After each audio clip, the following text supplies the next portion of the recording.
Hi, guys. Welcome to the Diet Doc Life Mastery Podcast. I'm Joe Klemczewski with Dr. Kori Propst. And we're going to talk about why mindfulness works, how this actually changes your brain. Why does it make a difference? Obviously, it's one of the biggest buzzwords over the last several years. So, Yes. Dr. Probst, tell us why this actually works. Yeah, Joe, it is. It's a huge buzzword and everyone's jumping on it, and new apps are coming out left and right, for different sorts of populations like pregnancy population and Gen Xers, and they're everywhere, right? We've mentioned a few of them on the podcast, but I think most people jump into mindfulness because they want a way to relieve stress. They feel stressed out, overburdened, and this is the important piece, is that they want to get away from stress. They want to avoid it. They don't want stress in their lives. And what research shows, though, is that if we go into the practice of mindfulness with the intention of changing stress or avoiding stress, we actually get in the way of the process of relieving stress in the first place. So there was a recent article in the Health Psychology Journal that was the researchers were interested in understanding, like, what is the factor that actually makes mindfulness work. And so they had a group of individuals who were engaged in just like open monitoring, where we can, there's an experience of sadness here. Only. That's just what they did. They were just noticing and observing. And then there was a group of people who were open monitoring, observing, and then adding on some acceptance. And then they had a no treatment group. And what they found was that the acceptance was the key ingredient to mindfulness working. So here's how I interpret this. We can't get rid of stress. Stress isn't going anywhere, right? I mean, we can't get rid of our kids.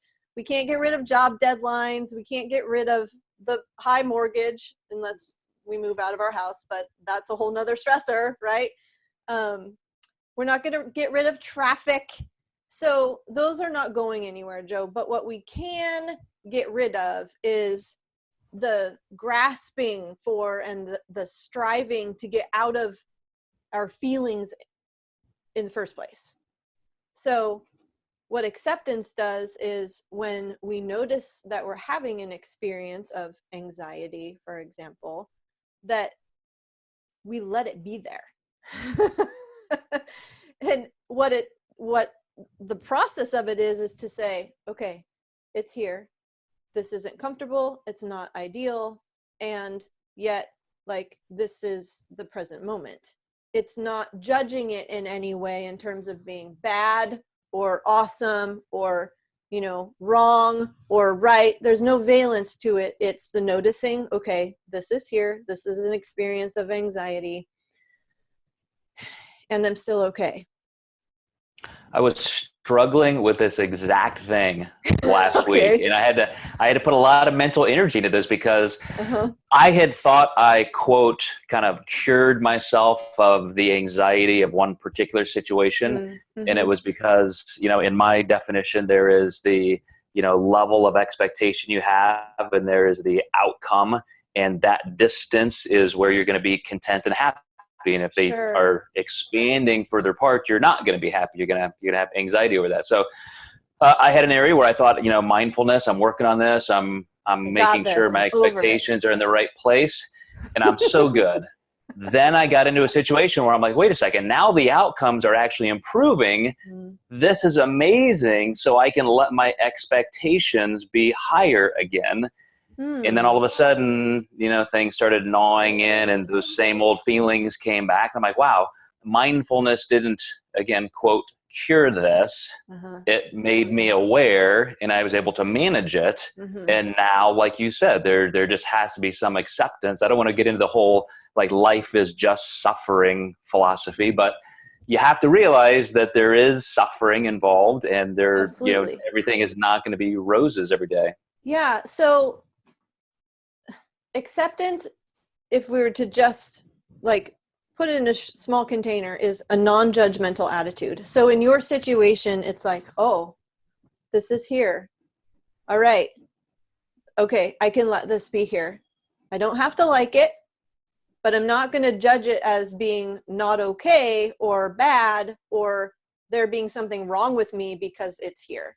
The other thing about acceptance that really helps people in these difficult situations is to take a broader, bigger picture view. So in your situation again, oh, okay. You can kind of feel it creeping in. You feel that tension in your body and you notice it. You're okay, this is an experience of anxiety. But to then start noticing all of the other things around you and within you too. Okay, but there's still some excitement. And there's still, in this situation of my life, a sense of energy and like determination. And just 5 seconds ago, before the creepy crawlies of anxiety showed up, like I was actually experiencing joy because of this. So when we can take that bigger, broader view too, the situation itself kind of becomes smaller. And I think the ironic thing about this is that can't be our goal, though, that the anxiety go away, because when we resist something, like say you are in a fight with a person, when you scream at them, like what is the typical response going to be? They're going to scream back. If you push them, they're probably going to come at you. And the same thing happens with emotion. So mindfulness gives us this tool or an approach to be able to, say we are feeling angry in a situation, to be able to step back and say, oh, anger is here. Okay, it's an internal method to then be able to respond to the external environment more skillfully and wisely. But it's acceptance of the situation that helps us do that. And acceptance with your metaphor of a fight is, I think, perfect, because it reminds me of a quote. The difference between a chaotic mob and an army is nothing except organization. Mm. And like you said, to accept that this is just going to be a part of life, or this is life, period, then you can not only manage it, but you can create different environmental constructs and triggers and things you do. And all of a sudden, it's not just one thing, it's you've built in these steps that you take, and then that becomes part of your life because you have accepted that mindset needs to be part of it. Absolutely. Yeah. All right, Dr. Propst, health psychologist, digging into the Journal of Health Psychology for this one. So thank you, Kori. And I hope you guys were taking notes on this one, because this is just I like this kind of thing because it tells you why something works. Here's this great big concept. It's in culture. Everybody's doing it. Well, maybe you haven't bought in yet, but if you know exactly strategically how this can make a difference, then it should be easier to try. So thanks again, Kori. Thanks, guys.